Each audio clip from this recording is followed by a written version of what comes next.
Amniocentesis is a procedure that lets doctors detect or rule out problems with your baby's health long before birth. In the uterus, your baby is surrounded by amniotic fluid that provides protection and nourishment.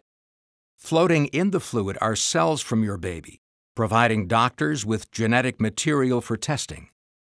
In amniocentesis, your doctor will take a sample of this fluid to test for specific genetic disorders and birth defects.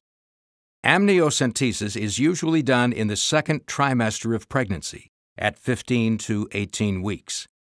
It is generally offered to women with certain risk factors: age 35 or older, which increases the risk of chromosomal disorders such as Down syndrome; a previous child or pregnancy with a birth defect; blood test or ultrasound suggesting a birth defect such as Down syndrome or neural tube defects; or a family history of genetic disorders such as cystic fibrosis. Amniocentesis may also be done in the third trimester for these reasons: to determine if the baby's lungs are mature enough should early delivery become necessary, to diagnose a uterine infection, or to check for anemia in a baby with Rh incompatibility.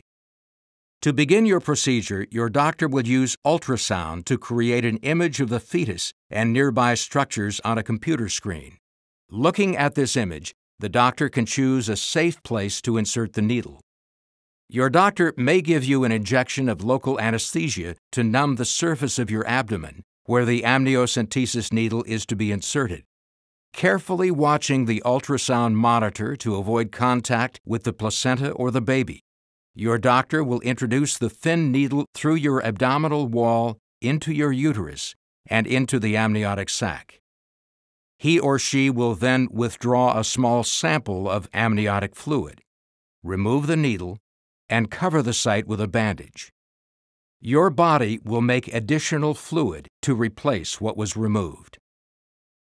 Your doctor will continue to monitor the ultrasound to check that the fetal heartbeat is normal and the baby tolerated the procedure well. You may feel mild cramping or pressure in your lower abdomen.